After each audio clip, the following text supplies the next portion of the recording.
Hello everyone, I'm Annemans. I'm a professor of health economics at Ghent University, and I'm happy to be here with you. I would like to share with you some key elements of the report that Ventura wrote on plasma-derived medical products.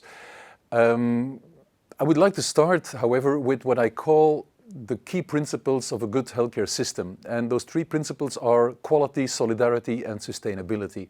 Quality is obvious. We want good healthcare systems to deliver the best possible quality of care to our patients and to our citizens. The second one, solidarity, means that two people with the same need also deserve the same quality of care. It's a human right. It's Article 25 of the Declaration of Human Rights that states that every citizen has the right for good healthcare. The third principle is sustainability. That means that if we still want to guarantee good care for everyone in 10 or 20 years from now, we have to make sure that we don't waste the money in the system, that we spend our euros and our dollars wisely.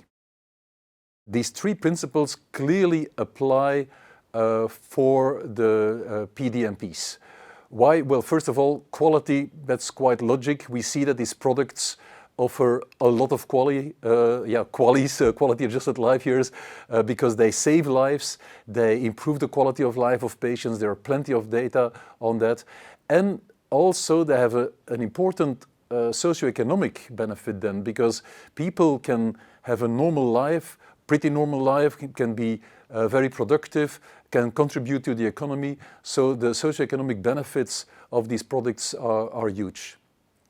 Solidarity, there we see an issue, because as I said, everybody who can benefit from this product should also have access to these products. And that means that we have to guarantee that entire chain from donor to patient. And there we see in that change already some disruptions, and we have to avoid those disruptions.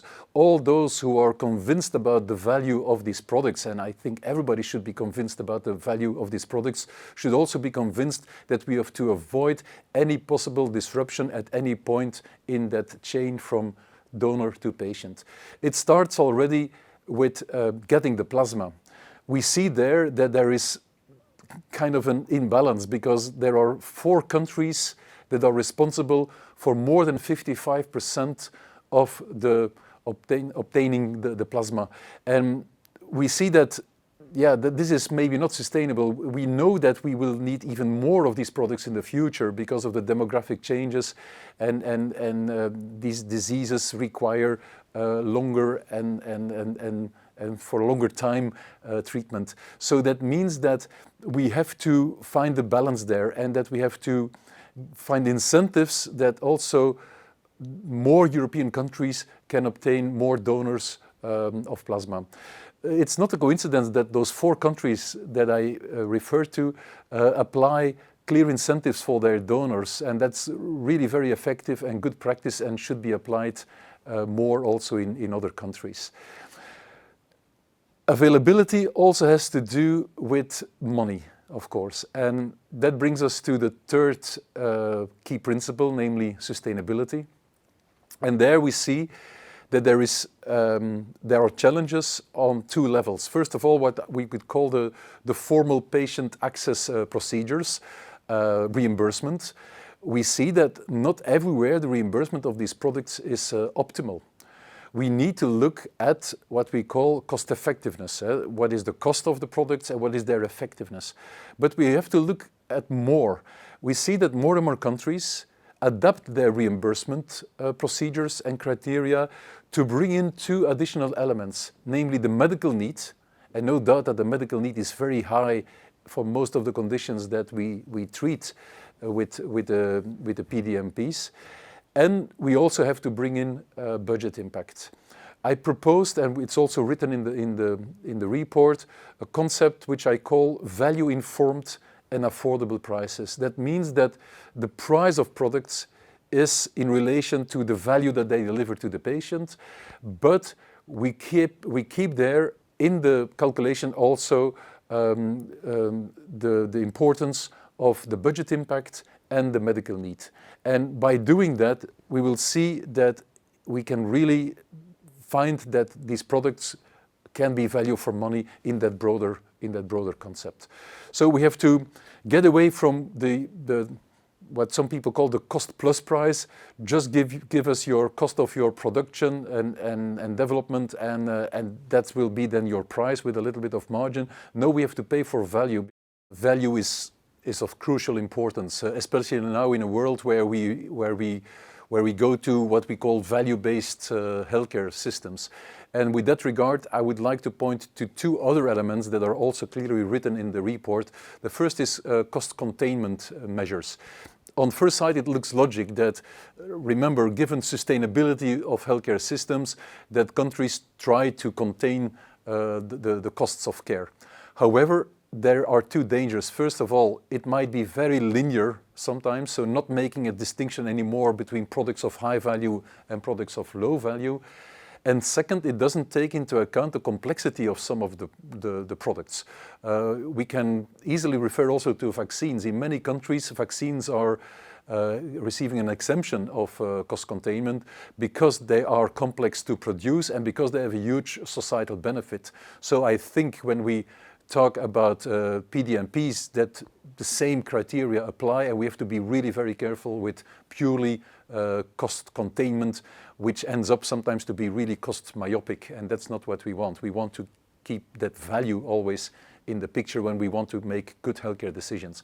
And that brings us to another element, that is tenders. Again, the same story.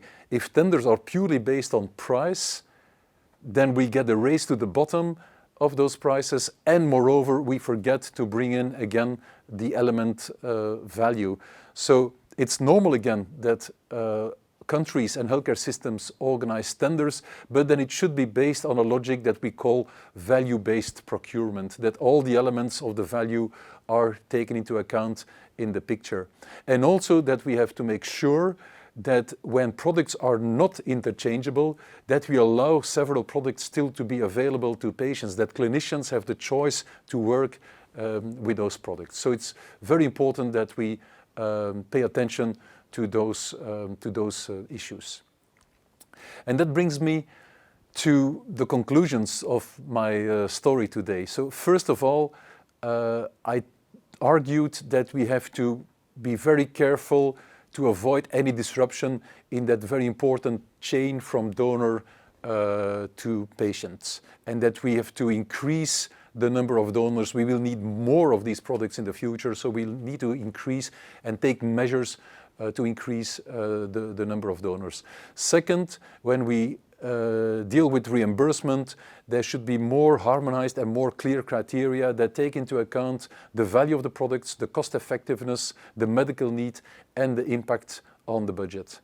And third, we have to be careful with measures that only look at cost and nothing but cost, because then we completely forget the value and the societal impact of the products, and those need always to be part of the equation. In conclusion, I think there is room for improvement. I'm an optimist, and we have to have an open dialogue to try to improve indeed the current situation for the PDMPs. I invite everybody to read the report carefully. There is much more than I was explaining now in this very short speech to you, and I hope that you enjoy it and that it can help to improve indeed the access to patients, because that's the ultimate goal.